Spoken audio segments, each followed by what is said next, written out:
नमस्कार, आप देख रहे हैं डेली 24 भारत। मैं हूं आपके साथ स्तुति झा। बुलेटिन की शुरुआत करते हैं।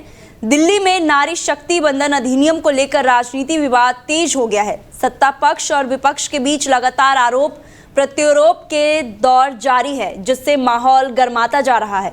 इस मुद्दे पर वीरेंद्र सचदेवा ने विपक्षी दलों पर तीखा हमला बोला है। उन्होंने कांग्रेस समेत अन्य विपक्षी पार्टियों को महिलाओं के अधिकारों के प्रति विरोध बताया है। सचदेवा का कहना है कि विपक्ष का रुख महिलाओं को राजनीति प्रतिनिधित्व देने के खिलाफ रहा है और ये अब पूरी तरह उजागर हो चुका है। उन्होंने विशेष रूप से कांग्रेस पार्टी, राष्ट्रीय जनता दल और समाजवादी पार्टी पर निशाना साधते हुए कहा है कि ये दल लंबे समय से 33% महिला आरक्षण का विरोध करते हैं। सीटों के परिसीमन और वृद्धि के मुद्दे पर भी उन्होंने विपक्ष से सवाल पूछते हुए कहा कि 1971 से 2009 के बीच परिसीमन के दौरान संसद की सीटें क्यों नहीं बढ़ाई गई। सचदेवा ने दावा किया है कि बीजेपी इस विधेयक को लेकर पूरी तरह से प्रतिबद्ध है और विपक्ष के विरोध उनकी असलियत देश की महिलाओं के सामने आ चुका है। तो वहीं नोएडा में श्रमिकों के हिंसक प्रदर्शन मामले में उत्तर प्रदेश पुलिस की एसटीएफ को बड़ी सफलता मिली है। पुलिस ने हिंसा के मुख्य साजिशकर्ता आदित्य आनंद को तमिलनाडु से गिरफ्तार किया है। जांच में खुलासा हुआ है कि प्रदर्शन से पहले सुनियोजित तरीके से माहौल तैयार किया गया था। करीब 80 से अधिक व्हाट्सएप ग्रुप बनाए गए थे, जिसमें कई ग्रुप में भड़काऊ संदेश साझा किया गया।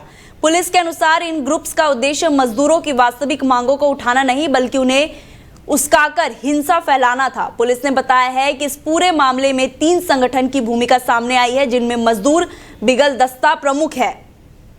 इससे जुड़े प्रमुख रुपेश राय सहित 18 अन्य लोगों को पहले गिरफ्तार किया जा चुका है। बता दें कि 17 व्हाट्सएप ग्रुपों का सत्यापन किया जा चुका है और इनमें हिंसा भड़काने वाला संदेश पाए गए हैं। वहीं लक्ष्मी सिंह ने बताया है कि जांच अभी जारी है और आगे और गिरफ्तारियां संभव है। पुलिस का कहना है कि डिजिटल साक्ष्यों के आधार पर पूरे नेटवर्क को खत्म करने की कार्रवाई तेज कर दी गई है।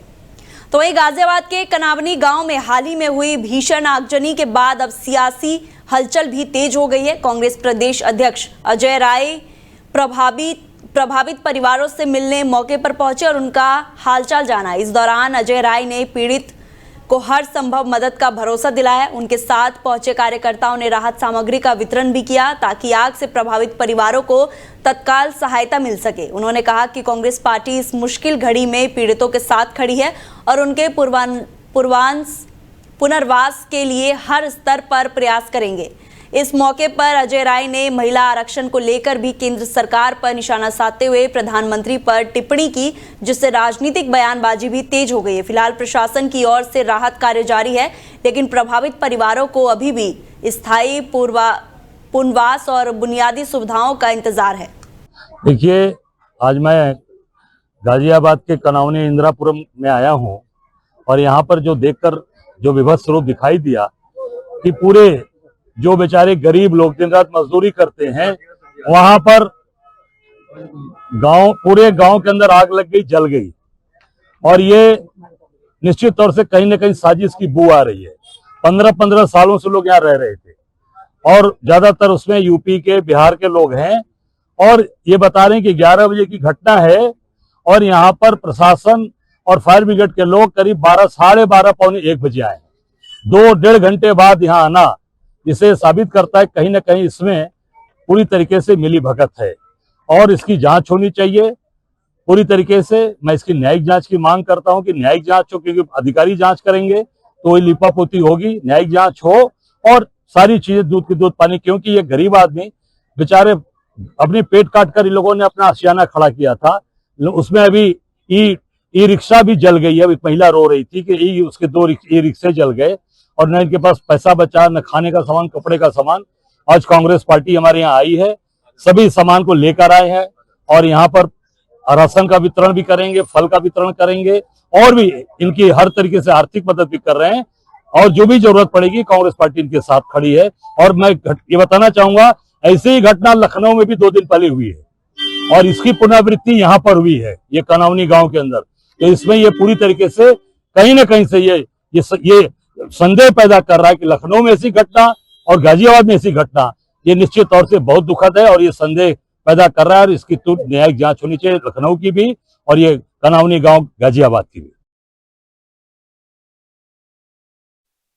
तो वही गाजियाबाद के लोनी क्षेत्र में जलभराव की समस्या ने एक बार फिर से लोगों के लिए बड़ी परेशानी बनकर सामने आई है। लोनी भोपुरा रोड पर हालात इतने खराब है कि सड़क पर अब सड़क कम और स्विमिंग पूल ज्यादा नजर आ रही है। सड़क पर जमा गंदा पानी ना सिर्फ आवागमन में बाधा बन रहा है बल्कि लोगों की सेहत के लिए भी खतरा पैदा कर रहा है। खास बात यह है कि इस रास्ते में मरीजों को अस्पताल जाना पड़ रहा है, जिससे लोगों की मुश्किलें और बढ़ गई है। स्थानीय लोगों का आरोप है कि कुछ दिनों से वीआईपी दौरे के दौरान सड़क पूरी तरह से साफ और सूखी थी, लेकिन दौरा खत्म होते ही हालात फिर से पहले जैसे हो गए हैं। नगर पालिका लोनी की कार्यशैली पर भी सवाल उठ रहे हैं। लोगों का कहना है कि स्थायी समाधान की बजाय केवल दिखावटी व्यवस्थाएं की जाती है। अब सवाल यही है कि आखिर कब तक लोगों को इस समस्या से जूझना पड़ेगा और जिम्मेदार अधिकारियों पर कब तक कार्रवाई होगी। तो वहीं ग्रेटर नोएडा के बिसरख थाना क्षेत्र स्थित गौर सिटी 2 से एक विवादित वीडियो सामने आया है, जो सोशल मीडिया पर अब तेजी से वायरल हो रहा है। वीडियो में एक युवक बियर की बोतल हाथ में लिए एक युवती के नाम और आईडी कार्ड मांगता नजर आ रहा है। बताया जा रहा है कि युवती बुरखे में थी और इस दौरान माहौल तनावपूर्ण हो गया। मौके पर मौजूद एक अन्य युवती ने युवक की इस हरकत का विरोध किया। इसके बाद बहस और बढ़ गई। आरोप है कि युवक ने जाते समय युवती और उसके साथ मौजूद युवक को रोकने की भी कोशिश की। इस घटना के सामने आने के बाद इलाके में चर्चा का माहौल और लोगों ने इस तरह की हरकत पर नाराजगी जताई है। फिलहाल पुलिस की ओर से मामले की जांच की जा रही है। वीडियो की सत्यता और पूरे घटनाक्रम की पुष्टि के बाद ही आगे की कार्रवाई की जाएगी। तो वहीं लखनऊ में गिरफ्तार आतंकियों से हुई पूछताछ में गाजियाबाद को लेकर बड़ा खुलासा सामने आया है। जांच में कथित तौर पर शालीमार गार्डन स्थित हिंदू रक्षा दल का कार्यालय और राजनगर एक्सटेंशन का दिल्ली 6 मॉल निशाने पर होने की बात सामने आई है। इसी मुद्दे को लेकर संगठन ने प्रेस वार्ता कर सुरक्षा को लेकर गंभीर चिंता जताई। संगठन के अध्यक्ष पिंकी चौधरी ने आरोप लगाया है कि उन्हें लगातार जान से मारने और कार्यालय को बम से उड़ाने जैसी धमकियां मिल रही थी। संगठन का कहना है कि कई बार पुलिस ने शिकायत की, लेकिन सुरक्षा अभी भी पर्याप्त नहीं हुई है। जबकि फिलहाल 2 नगर उपलब्ध कराए गए हैं। हालिया खुलासे के बाद खतरे की आशंका और बढ़ गई है। संगठन ने गाजियाबाद को संवेदनशील बताते हुए सघन चेकिंग, निगरानी और पुख्ता सुरक्षा व्यवस्था की मांग की है। साथ ही इस पूरे मामले की जांच एनआईए से कराने की मांग भी उठाई है। फिलहाल पुलिस और प्रशासन मामले पर नजर बनाए हुए, लेकिन सुरक्षा को लेकर सवाल लगातार बने हुए हैं। हम जांच एजेंसियों से मांग करते हैं कि उनको तत्काल प्रभाव से चिन्हित करके देश की सुरक्षा करी जाए। हम तो जीवन हमने धर्म को समर्पित कर रखा है। आज है कल नहीं है, हमारे जाने ना जाने से कोई फर्क नहीं पड़ने वाला, लेकिन हमें चिंता है हमारे देश की, हमारे धर्म की और हमारे लोगों की, जो हिंदू समाज के, कि ये स्लीपर सेल कहीं ना कहीं देश में कोई बड़ी आतंकवादी घटना कर सकते हैं। हम जिए हमारे, ये तो प्रभु के हाथ में है। हम भी, लेकिन आपके चैनल के माध्यम से कहना चाहते हैं कि हम भी तैयार बैठे हैं। अगर हम पे कोई किसी प्रकार का कोई हमला होगा तो हम ये इतनी आसानी से मरने वाले नहीं है। देखिए, हमने यही कहना है कि जिस तरीके से हमारे कार्यालय की रैकी की जा रही है, मेरी सारी गतिविधियों पर नजर रखी जा रही है। हमारे कई पदाधिकारी ऐसे हैं जिनकी सभी कार्य जितने भी हैं उनको भी धमकियां मिल रही हैं। तो इससे यही लग रहा है कि पूरे देश में अगर सनातन धर्म के लिए कोई काम कर रहा है तो हिंदू रक्षा दल पूरी ताकत के साथ काम कर रहा है। अपनी बहन बेटियों को बचाना और जितनी भी गतिविधियां हैं, हिंदू रक्षा दल पूरी ताकत के साथ काम कर रहा है। तो इसीलिए पाकिस्तान में बैठे हुए इनके जो यहाँ हमारे अंदर, भारत के अंदर जो आतंकवादी हैं, उनके जो आका पाकिस्तान में हैं, वो यहाँ बैठे हुए लोगों से हमारी रैकी करवाना, हमको मरवाना, हमको धमकी दिलवाना, इस तरीके का काम चल रहा है। हमारी भारत की इंटेलिजेंस क्या कर रही है, हमारे भारत के जैसे जितने भी विभाग हैं, जिन्हें ये देखना चाहिए कि हमारे देश में रहते हुए लोगों को अगर खतरा है, वो पाकिस्तान में बैठे हुए लोगों के अनुसार हमारे देश में लोग चल रहे हैं, तो क्यों चल रहे हैं, कारण क्या है। इन्हीं सब चीजों को लेकर के हमने जो है प्रेस कॉन्फ्रेंस रखी है। लखनऊ एटीएस का मैं धन्यवाद करना चाहता हूं कि उन्होंने पूरी जानकारी किस तरीके से निकाली, बारीकी से बताया कि क्यूआर कोड भेजकर जो रैकी करने वालों को 13,000 रुपए भी दिए गए हैं। ये किस तरीके से प्लानिंग चल रही है और जो मुख्य हमारा जो मांग है वो ये है कि जो जितने पदाधिकारियों को धमकियां मिल रही है, मुकदमे दर्ज हो रहे हैं, वो अलग विषय है। पर ये गाजियाबाद कोई ऐसा जनपद नहीं है कि यहाँ पर एक संवेदनशील क्षेत्र भी है, इंडियन एयरबेस भी है, पास में इंडियन एयरपोर्ट भी है, अस्पताल भी है, पूरा आबादी वाला क्षेत्र है। अगर यहाँ एक घटना होती है, हम लोग तो चलो लड़ रहे हैं, हमें पता है कि हमें उनका सामना करना है, पर आम जनमानस को अगर हानि होती है तो इसकी जिम्मेदारी भी पूरी सरकार की बनती है। हम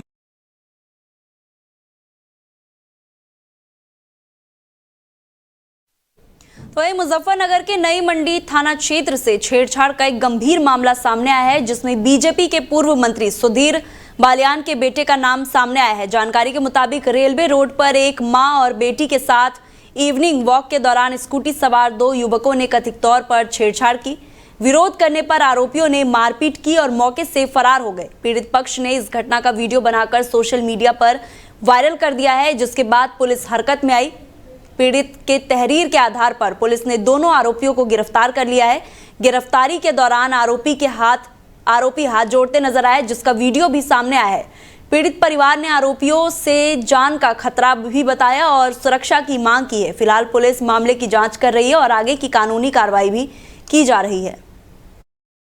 देखिए, कल देर रात को एक मामला संज्ञान में आया था, जिसमें कि थाना मंडी क्षेत्र के अंतर्गत एक लड़की के साथ अपशब्द कह के और उससे छेड़छाड़ करने की एक सूचना हमें प्राप्त हुई थी। इस सूचना पर स्थानीय पुलिस द्वारा तत्कालीन संज्ञान लेते हुए कहीं से सीसीटीवी कैमरों को चेक किया गया।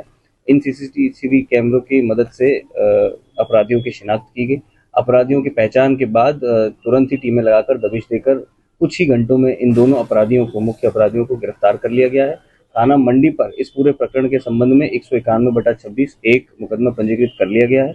दोनों अभियुक्तों को गिरफ्तार कर माननीय न्यायालय के समक्ष पेश किया जा रहा है और अग्रिम विधिक कार्रवाई इसमें प्रचलित। तो वही गाजियाबाद में एक मासूम बच्ची के साथ हुई दिल दहला देने वाली घटना को लेकर सियासी विरोध तेज हो गया है। उत्तर प्रदेश के अल्पसंख्यक कांग्रेस के नेतृत्व में जिलाधिकारी कार्यालय पर जोरदार प्रदर्शन किया गया।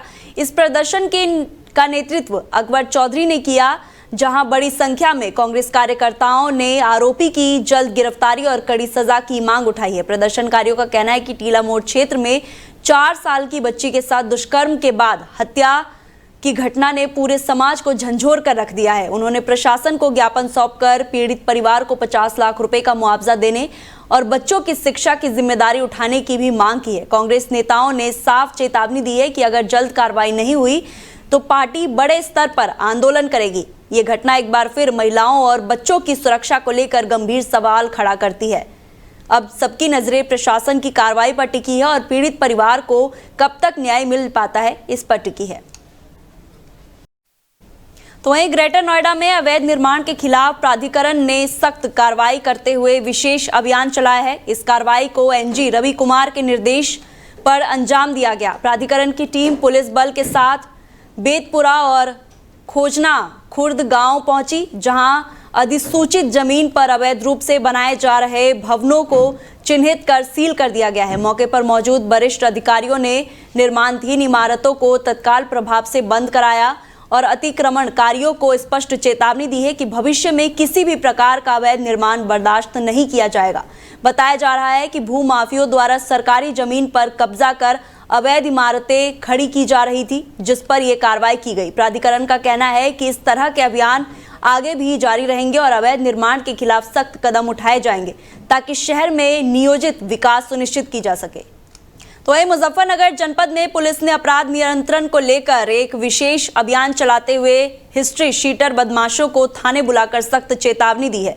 यतेंद्र नागर के नेतृत्व में फुगाना और तिबावी थाना क्षेत्र के करीब 35 हिस्ट्री सीटरों को शुक्रवार को थाने में बुलाया गया। इस दौरान पुलिस अधिकारियों ने उन्हें अपराध से दूर रहने की नसीहत दी और स्पष्ट चेतावनी दी है कि यदि उनके क्षेत्र में कोई भी अपराध होता है तो वो पुलिस की मदद नहीं करते हैं तो उनके खिलाफ सख्त कार्रवाई करते हुए जेल भेजा जाएगा। सभी हिस्ट्री सीटरों ने पुलिस का सहयोग देने और अपराध से दूर रहने का आश्वासन दिया है। पुलिस ने इन सभी का सत्यापन कर उनके रिकॉर्ड अपडेट किए हैं और यूकॉप अन्य डिजिटल प्लेटफॉर्म पर उनकी जानकारी दर्ज की है। अधिकारियों ने बताया है कि ये कार्रवाई वरिष्ठ पुलिस अधीक्षक के नेतृत्व में जिले के ग्रामीण क्षेत्रों में चलाई जा रही है। पुलिस ने यह भी बताया है कि हिस्ट्री शीटरों की निगरानी के लिए विशेष विजिलेंट टीमें गठित की गई है। जो बदमाश क्षेत्र से बाहर है या लापता है उनकी भी तलाश की जा रही है और उन्हें नोटिस भी जारी किए गए हैं। पुलिस का कहना है कि जब तक सभी हिस्ट्री शीटरों का 100% सत्यापन नहीं हो जाता है यह अभियान लगातार जारी रहेगा। इस पहल का उद्देश्य अपराध पर नियंत्रण और कानून व्यवस्था को मजबूत करना है। एसपी सर के निर्देश के अनुपालन में जनपद मुजफ्फरनगर के ग्रामीण क्षेत्र में जितने भी थाने हैं सभी में एचएस के सत्यापन का और एचएस को थाने पर बुला करके उनके डोजर अपलोड करना, यक्स ऐप पर उनकी फीडिंग करना और उन्हें हिदायत देने के संदर्भ में आज फुगाना सर्किल के तीनों थानों में जितने भी एचएस है सबको थाने पर बुलाया गया है। सबको जो डोजियर है उनको अपडेट किया गया है और सभी के बारे में गहनता से जांच पड़ताल की गई। उनको कठोर हिदायत दी गई कि किसी भी आपराधिक गतिविधि में संलिप्त ना रहें। अगर इस तरह की कोई संलिप्तता पाई गई तो उनके खिलाफ सख्त कार्रवाई की जाएगी और यक्स ऐप पर सभी के डाटा अपडेट किए गए हैं और इसके अलावा उनके लिए एक विजिलेंट रखने के लिए टीमें भी गठित की गई है। जो एचएस बाहर हैं, जो कहीं बाहर काम कर रहे हैं, जो लापता है, उनको भी आरक्षीवार वितरित कर दिया गया है। शीघ्र उनका भी पता लगाया जाएगा और इस तरह से जब तक 100% एचएस सत्यापित ना हो जाएंगे तब तक ये अभियान अनवरत जारी रहेगा।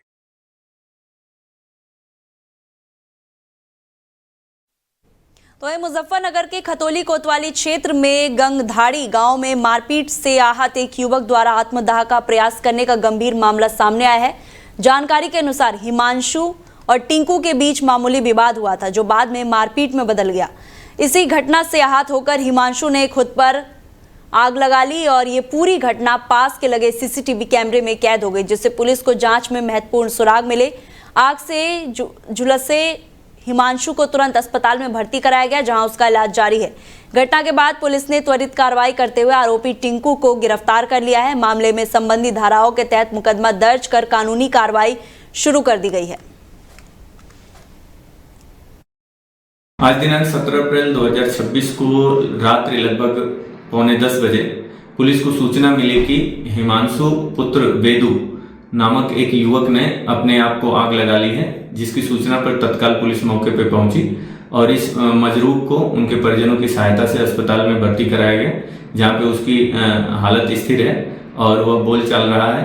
उसका बेहतर से बेहतर इलाज कराया जा रहा है। जब इस घटना के बारे में मौके पे जाके जानकारी की गई तो यह जानकारी प्रकाश में आई कि हिमांशु का उसके गांव के ही एक टिंकू उर्फ गौरव नामक लड़के से झगड़ा हुआ था, जिसमें टिंकू उर्फ गौरव द्वारा उसके साथ मारपीट कर दी गई थी, जिससे आहत होकर उसने स्वयं को आग लगा ली थी। इस संदर्भ में जो आरोपी टिंकू है उसको पुलिस हिरासत में लेकर जांच की जा रही है और इनके परिजनों से, पीड़ित के परिजनों से तहरीर लेकर के समुचित धाराओं में अभियोग पंजीकृत कर आवश्यक विधिक कार्रवाई अमल में ली जाएगी। मौके पर शांति व्यवस्था कायम। तो मुजफ्फरनगर के रतनपुरी थाना क्षेत्र के मोहम्मदपुर मावी गांव में एक अवैध पटाखे गोदाम में भीषण आग लगने से हड़कंप मच गया है। जानकारी के अनुसार ये गोदाम अवैध रूप से संचालित किया जा रहा था, जहां अचानक आग लगने के बाद जोरदार विस्फोट हुआ। हादसे में 2 बच्चे गंभीर रूप से झुलस गए हैं। घायलों की पहचान 14 वर्षीय कासिफ और उफेजा के रूप में हुई है। दोनों की हालत गंभीर बताई जा रही है, जिसके चलते उन्हें बेहतर इलाज के लिए मेरठ के हायर सेंटर रेफर किया गया है। घटना के बाद इलाके में अफरा तफरी का माहौल बन गया है और स्थानीय लोगों ने मौके पर इकट्ठा हो गए। सूचना मिलने पर दमकल विभाग की गाड़ी तुरंत घटनास्थल पर पहुंची और आग पर काबू पाने का प्रयास किया गया। पुलिस और प्रशासन ने मामले की जांच शुरू कर दी है और कि आखिर अवैध रूप से पटाखा गोदाम में कैसे संचालित हो रहा था। ये घटना सुरक्षा मानकों और अवैध भंडारण पर गंभीर सवाल खड़ा करती है।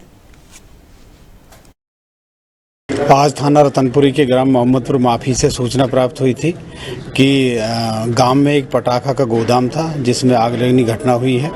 इस सूचना का तत्काल संज्ञान लेते हुए थाना रतनपुरी पुलिस और मेरे द्वारा मौका मुआयना किया गया है और फायर टेंडर की गाड़ी भी FSO के नेतृत्व में मंगाई गई है। फिलहाल आग पे काबू पा लिया गया है। जानकारी करने पर प्रथम दृष्टा ये चीज़ सामने आई है कि उमरेज सन ऑफ कसीमुद्दीन जो कि गांव का ही रहने वाला है, इसके घेर में जो कि लौनी के रहने वाले कुछ लोगों ने किराए पर लिया था और यहाँ पटाखे बनाने का काम चल रहा था। फिलहाल कोई भी लाइसेंस या कोई भी ऐसे मान्यता प्राप्त कोई चीज़ इनके पास नहीं थी। लगभग ये सब प्रथम दृष्टा प्रतीत होता है कि ये अवैध पटाखे के काम चल रहा था यहाँ पर। और यहाँ गांव के काम करने वाले 2 बच्चे जो कि 14 से 15 साल उम्र है, कासिफ और हुफैजा, जो घायल हुए हैं, जिनको तत्काल हार सेंटर रेफ़र कर दिया गया है, जिसमें एक जो लड़का था कासिम, उसकी हालत गंभीर है और फिलहाल मौके से कोई भी मौजूद नहीं है। इसकी जानकारी की जाएगी और आगे जो भी तथ्य प्रकाश में आएंगे उसके आधार पर अग्रिम कार्रवाई की जाएगी। टोटल कितने लोग घायल हुए हैं सर? अभी तक 2 की जानकारी हुई है और इसके अलावा कितने लोग घायल हैं तो जब उनसे पकड़े जाएंगे, पूछताछ की जाएगी, उसके बाद आगे जानकारी के लिए। तो फिलहाल बुलेटिन में इतना ही। आप देखते रहिए डेली 24 भारत। नमस्कार।